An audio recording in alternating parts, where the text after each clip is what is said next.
Hey everyone, Erin here from the Impatient Gardener, not at my house. I'm about to show you a tour of a garden you might recognize, and if you haven't recognized it, I can't wait to show you it because it's beautiful. And we're in Charlotte, North Carolina. This is the garden of Gardener in Love. I'm Brian. I'm Tyler. And we're Gardener in Love. And this garden is, you will not believe how amazing this garden is. And it's relatively new. It's also a small space, which I think is so helpful to see smaller space gardens because it shows you what you can do in any size garden. I'm gonna start quickly with the front and then we're gonna go to the amazing back. Is this not the most gorgeous, beautiful front of a house you've ever seen? I was telling Brian and Tyler when I was looking at this that I so admire their restraint because this is a small space and I like to have a little bit of everything, but they have really chosen plants very intentionally and they've really stuck to it, and it's so beautiful. So we've just got one of the mini supertunias in the front here, some boxwoods, a few spruces. Their window boxes, which match, are gorgeous, and the one on the far end is really beautiful. They've gone with basically, you know, it's basically green, purple, white, blue. We've got some white bossa nova hanging baskets up there, which are just like perfect. But check out these, the window boxes are just like beautiful caladiums in them to get that white. I don't know what hydrangea that is, but holy cow, it's huge and it's gorgeous. I am envious of their hydrangea situation here. Then you come around here and look at this window box. I also love a low window box. So they've just done petunias, caladiums, ferns, some coleus, a little bit of angelonia in there. And it's really, really nice. They still can see out their windows. Before they had plants when they first moved in here that covered this whole front of the house. And then, you know, even though they've really used a restrained palette here, they have really interesting things in here too. Like this is a Deodora cedar in here that's on standard, you know, not something you might expect to see. I don't know what the Chamaecyparis over here is, but they've got this beautiful Chamaecyparis. They got a little Kinsley's Ghost honeysuckle over there, but and they have really nice curves.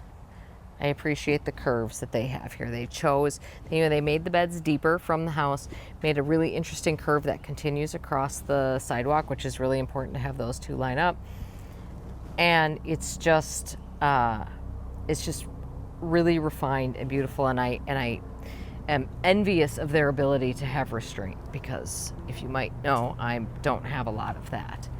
So I want to take you through to the real show here. By the way, beautiful. This is jasmine that they're gonna do, you know, the diamond pattern on a little bit here.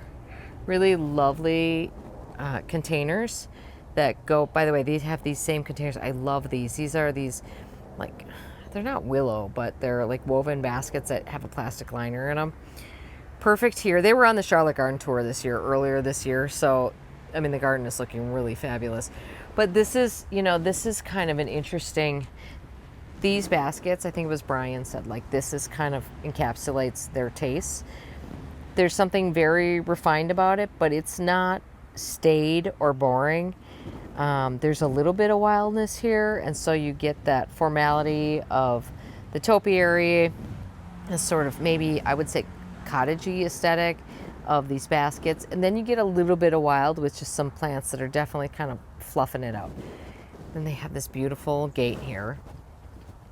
And like, just prepare to be absolutely blown away, guys.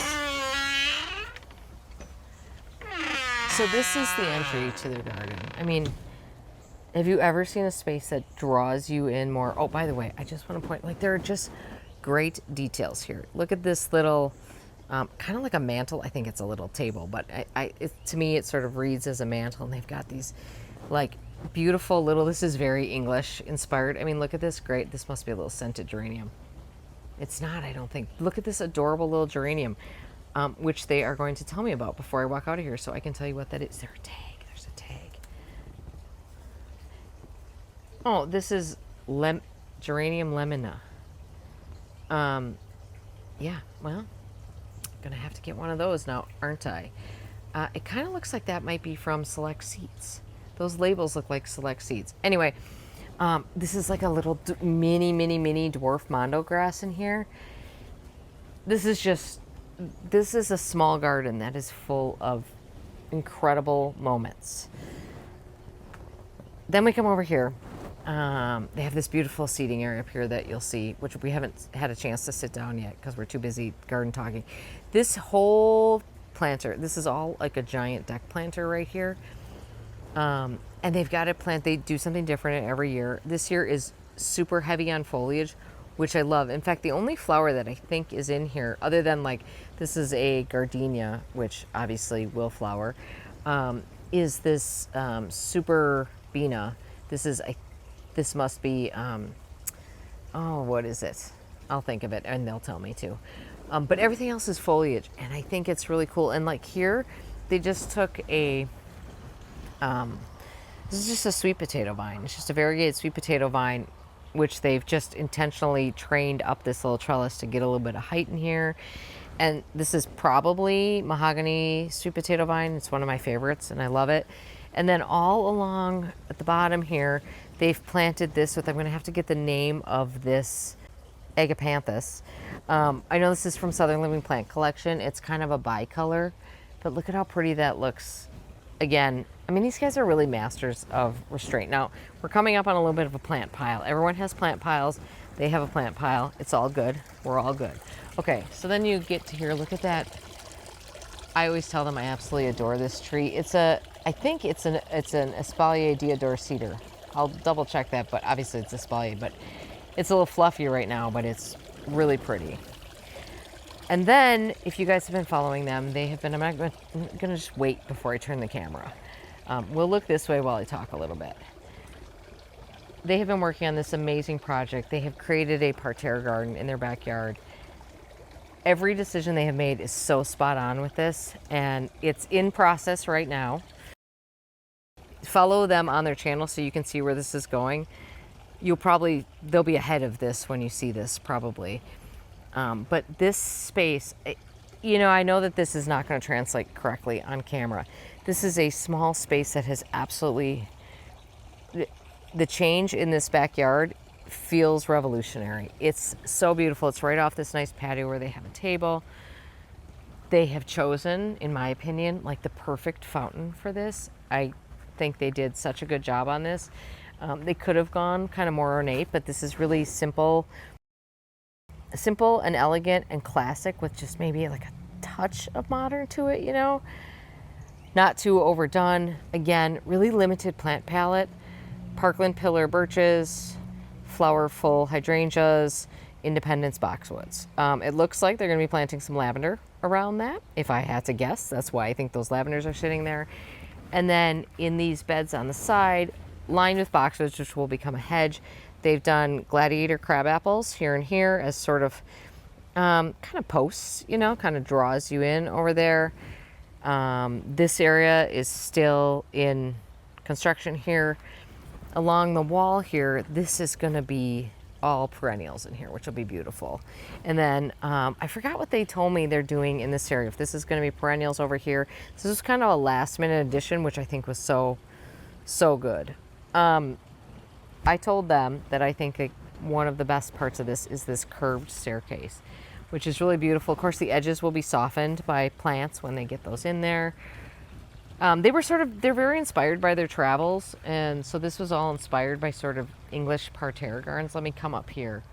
It is, if you look down this way, I mean, it's really, it's just so well thought out. They just, I really commend them on how much they planned this out.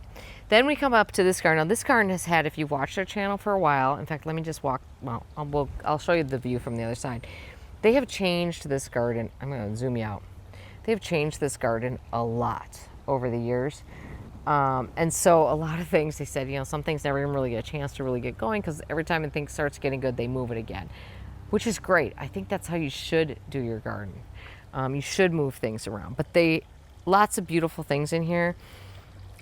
We've got some yarrow. I'm assuming that's probably the proven winner's one. I'm not sure. some beautiful alliums. I love an allium. Panicle hydrangeas. I don't know what rose this is, but it's gorgeous. They do have it's got a lovely scent to it too. It's really beautiful. Let me zoom you. Hang on. There we go. Really beautiful. I cannot get over this echinacea. I think they told me this is Green Star. The size of these flowers is amazing. I mean, look, they're bigger than my hand. I would normally never go for a bicolor echinacea, but this one is really good. I actually really think I need to add this to my garden. I don't know that it would grow as well as this one, but it's really nice. Then we've got some agastache here. Of course, pollinators are going nuts for that, which is what they do. And then this is basically, other than the front yard, this is basically the grass that they have here. This is it for lawn. And then you come over here, and it's kind of such a nice juxtaposition from the restraint that they're showing in the parterre up to this area, which is very cottagey, not overflowing, but very full of texture and color and movement. I don't know what grass this is, but it's awfully pretty. I like this grass in here a lot. And then they've got a blue spruce back there, probably a Monty. Oh yes, I know that's Monty because I think they moved it a couple of times. That picks up that blue. They've got some summerific hibiscus in here. This is a Japanese lilac right here. A lot going on here, and this is constantly like changing for them as things. They're not afraid to move things around in the garden, which I really like. Tyler mentioned to me that like this is like one of his favorite views through here, and I can see why. Like a nice little view of that beautiful fountain down there, which is really good. And then along the back, again, pretty simple. I mean, it's pretty much, you know, they've got this beautiful black fence, which is really nice as a backdrop. And then they've just got some really pretty, I don't know which arborvitae they have here, but these skinny arborvitaes are nice. Very, pretty symmetrical back here. Some really beautiful, they've worked in some really beautiful specimens in here too. This is a really beautiful, it's probably another Deodar cedar or something, I'm not sure exactly. In addition to these kind of really interesting plants, they have some very ordinary bones to it. So like, here's some Nepeta, and of course it's bloomed out. I'm sure they're gonna cut it back at some point so they can get a second bloom out of it. But I kind of love this swath because it's just kind of this restful moment to carry you back back into the garden over here. And they've got some beautiful things. I mean, this is a green sleeves dogwood that they are going to place that's not been planted yet. It's just really pretty. And then they have a lot of hydrangeas. This is Let's Dance Skyview. They told me this is probably their favorite, which I love. So, and then of course they have a fountain over here, which is a wonderful sound. We're in the middle of a neighborhood, a busy neighborhood, and it is so peaceful back here. It's really, really nice. We've got these beautiful seating areas. So this is a very usable space as well. They've got some, lights, some of those patio string lights up there. All in all, just amazing. So let's talk to Brian and Tyler and find out a little bit more about this. But I wanted to just show you the garden first, kind of through my eyes. So we bought the house in December of 2019. Yep. And it was pretty much a blank canvas. I mean, there was a few things that were like very builder, that had been planted, like some oak leaves in front of the house, which was bizarre. But behind us, there was literally nothing. There were two trees over Brian's shoulder here, and there were two trees where the shed is. Yeah. But we've had all of those removed since, and other than that, it was just dirt. I like to say that this was like in my blood because my grandmother was a big time gardener. My mom is a big gardener, and I feel like I've been gardening since I was a little kid. And so like I've always been like petting the plants, as Tyler says. But then when we met, I would pet the plants and he'd be like, this is so weird. Like, why do you do this? Well, but you also would know the names of every single thing. I'd be like, oh, that tree is so pretty. And you'd be like, oh, that's a water oak and it grows, blah, blah. And I'm like, how do you know this? Yes. So then Tyler sort of got on board as soon as we actually started gardening. It was something that we sort of clicked on that we could do together. And he fell in love with it. And he's also got a lot of like gardeners in his family, big time. And so it was kind kind of like in his blood too. He just had to activate it. And now he is the expert, and I'm the one that kind of rides in the back seat because he's a fast learner. So, but Well, now. I think I'm just a little bit obsessive, and when I find something that I enjoy, I want to research everything about it. Like, we're gonna pick a hydrangea. Let's pick the best one, the one that's got the prettiest color. It's gonna have the sturdiest stems, and I do all the research, and then Brian has the creative side of it. I think we always knew that there would be something else here. So before this, there was a slope with grass that just came down to a flower bed at the back of the house. We had the patio poured here in 2023, and then on the other side of the house we had more concrete poured. And so we knew we would want to connect those spaces eventually. We just didn't know how or what. Yeah. And when we were having the concrete done at the time, the guy said, we could just connect all of these spaces together now. If we come back out, it's going to be more expensive, but that it just felt like it would be really heavy with all that concrete. Yeah. And so this past winter, we were kind of planning for this year, like what kind of projects we wanted to do. And that's when I found Brian standing out here just staring at the slope. This space is really inspired by our travels and the gardens we've seen in castles and at Chelsea and in different places. And so to think that we could do it on a smaller scale has been the challenge. And I think that, like, for anything, we're like, okay, let's figure out the challenge, even if it's not perfect to like how a garden designer would do it. It's very us, and we kind of we use all of our inspiration and stuff it in a small space, and then we try to scale, and then you get what we have now. Well, and typically a parterre is very symmetrical, and a lot of times you see the 4 sections, which we don't really have room to do that, or really the correct area to do it. And so this is like our version of a parterre. It's still flat. It still has the boxwood hedging. We still have the circle. It just is shifted to the end.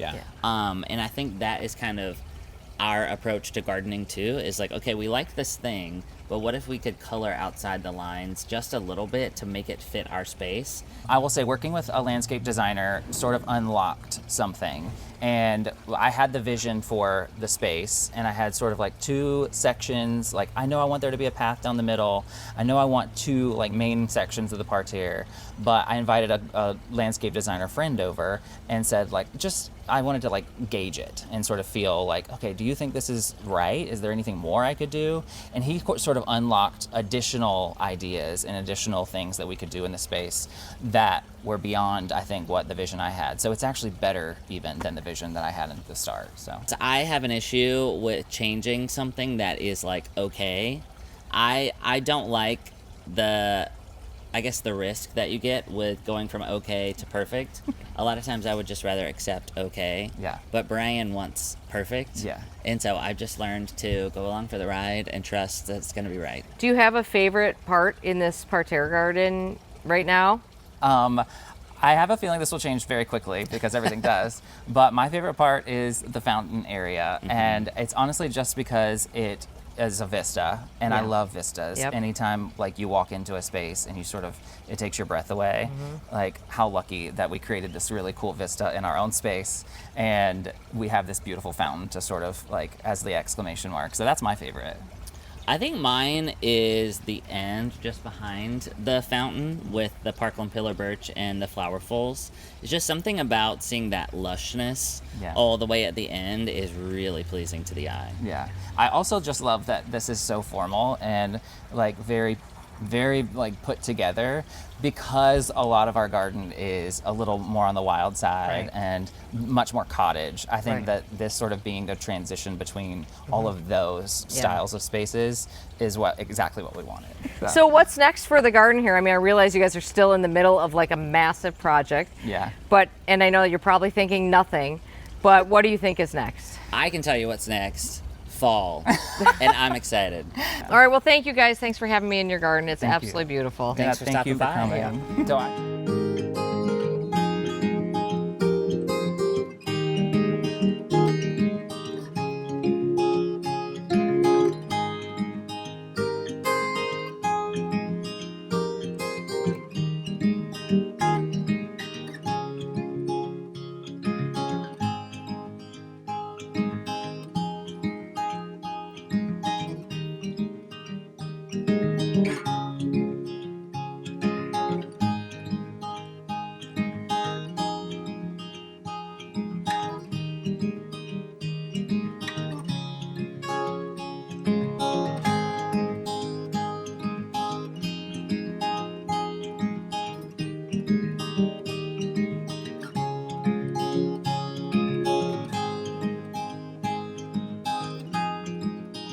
So I pretty much like have the big visions. I'll go stand out in the yard and I'll just be standing there quietly and he's like, oh God, something's happening. Here we go. And then the big